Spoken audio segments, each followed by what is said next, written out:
Hi అండి. ఈరోజు మనం హెల్తీగా చక్కెర యూస్ చేయకుండా ఖర్జూరాతో బనానా మిల్క్ షేక్ చేసేద్దాం. చూసేద్దాం రండి.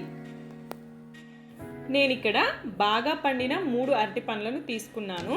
వాటిని నేను ఇక్కడ వీడియోలో చూపిస్తున్న విధంగా చిన్న చిన్నగా కట్ చేస్తూ మిక్సర్ జార్లో వేయండి. అలాగే ఒక 7-8 ఖర్జూరాలను కూడా అందులో ఉన్న సీడ్స్ని తీసేసి చిన్న చిన్నగా కట్ చేసుకొని మిక్సర్ జార్లో వేసేయండి.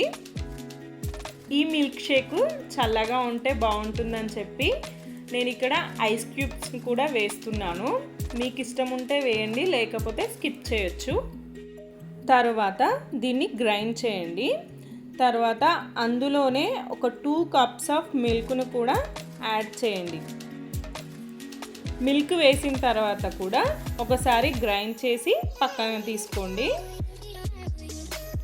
అంతే అండి, బనానా మిల్క్ షేక్ అనేది సింపుల్గా 2 మినిట్స్లో మనము రెడీ చేసుకొని సర్వ్ చేసుకోవచ్చు.